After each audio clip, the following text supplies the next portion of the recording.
بسم الله والصلاة والسلام على رسول الله. أهلا بكم معنا في فيديو جديد. فيديو النهاردة إن شاء الله هنتعلم مع بعض طريقة تغيير شاشة موبايل أوبو A5s. طبعا الشاشة مكسورة زي ما احنا شايفين كده. طبعا هنفكك الجهاز برضو عشان وقت الفيديو. طبعا لما بنيجي نفك الجهاز ده البصمة بتاعته الفلاتة واصلة في الجنب الشمال، فنحاول لما بنيجي ندخل دي كده ما بندخلهاش أكتر من اللازم عشان ما نقطعش الفلاتة.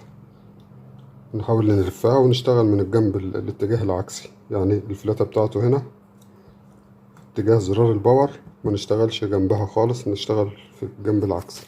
طبعا هنفكك الجهاز برضو علشان الوقت الفيديو ما يطولش. زي ما احنا شايفين الفلاتة هنا راكبة اهي، ناخد بالنا منها واحنا شغالين.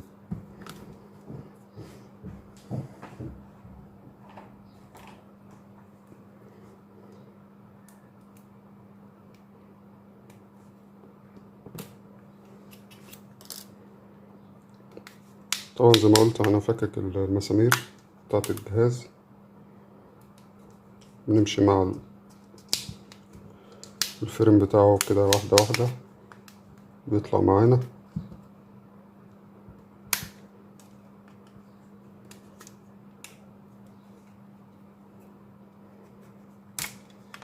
بالطريقة دي كده،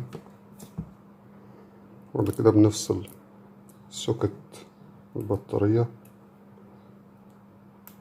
وسوكت الشاشة وبنرفع البطارية بتاعتنا. طبعا اتعلمنا في الفيديوهات اللي قبل كده ازاي بنرفع البطارية. اللزقة اللي هي الشفافة دي بنشدها لورا كده، وبعد كده بنشد البطارية من اللزقة الخضراء بالطريقة دي كده.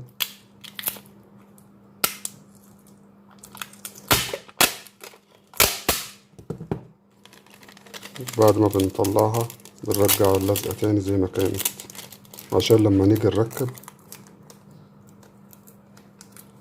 تبقى البطارية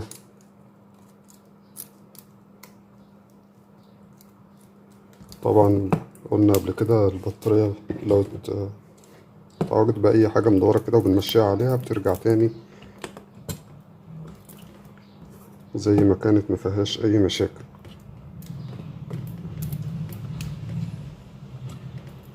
نمشيها في الاتجاهين كده، رجعت البطارية زي ما كانت مفيهاش أي مشاكل.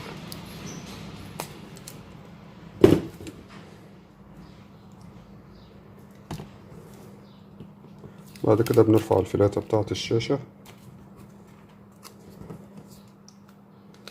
بنحاول برضو زي ما فكنا الظهر بندخل أي حاجة كده بين الشاشة والشاسيه أو الفريم اللي هي بايتة عليه اهي.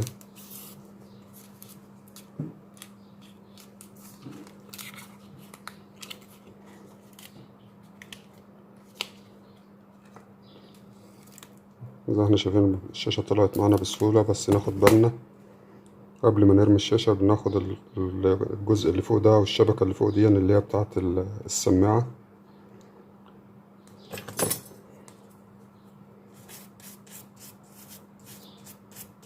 عشان نركبها مع الشاشة الجديدة. الشبكة اللي فوق الجزء الرفيع خالص اللي فوق ده. هنضف الفريم وارجع لكم تاني نكمل مع بعض. دلوقتي بعد ما نضفت الفريم ونقلت الشبكة زي ما احنا شايفين كده، الشبكة اللي كانت موجودة على الشاشة القديمة، هبدأ أحط المادة بتاعتي وأجهز الشاشة الجديدة عشان نلزقها ونشوف نركبها ازاي مع بعض. دي الشاشة الجديدة نجهزها ازاي. طبعا بنشيل الورقة اللي عليها دي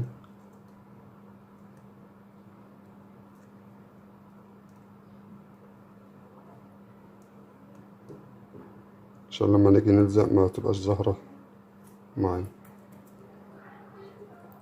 بالطريقة دي. احط المادة بتاعتي وهرجع لكم تاني. طبعا بعد ما حطيت المادة بتاعتي ووزعتها زي ما احنا شايفين كده، بعدل الفلاتة بتاعت الشاشة واثبت الشاشة واتأكد انها نازلة في مكانها بالظبط. طبعا الزيادات اللي احنا شايفينها دي بعد ما المادة بتنشف بننضفها. نبدأ نركب السوكت بتاع الشاشة.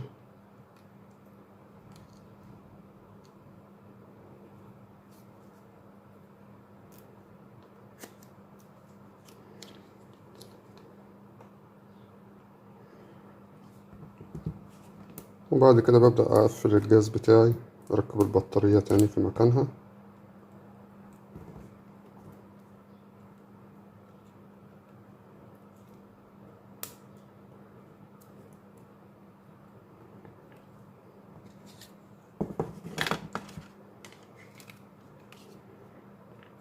بجيب الفريم برضو بركبه وامشي معاه واحدة واحدة كده برضو عشان الشاشة لسه متلزقتش كويس. ده احنا شايفين ركب تاني والشاشة بايتة في مكانها. بعد كده هشد عليه اساتك برضو لحد ما المادة بس تشد معانا شوية كده، وبعدين نكمل تقفيل الجهاز.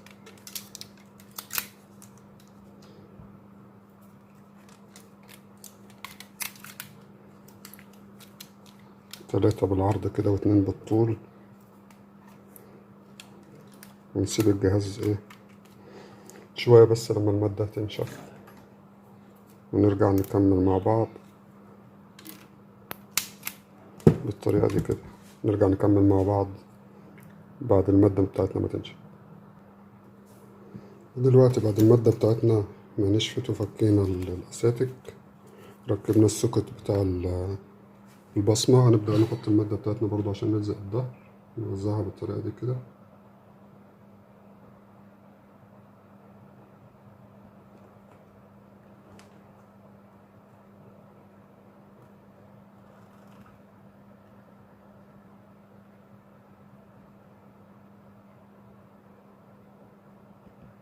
ونوزعها على الأطراف.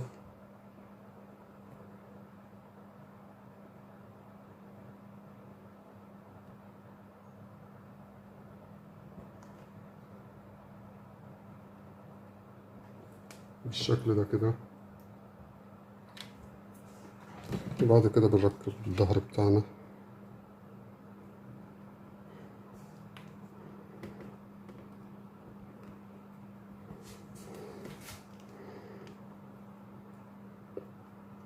طبعا شغلت الجهاز عشان برضو نجربه كده مع بعض.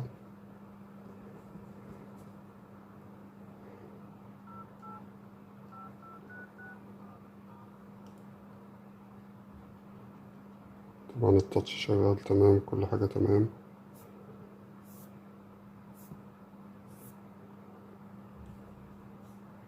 طبعا انا بجربه من بره كده طبعا عشان عليه رمز الشاشة زي بس دي لازقة موجودة عليها. دي الشاشة اهي، الصورة مظبوطة وكل حاجة تمام.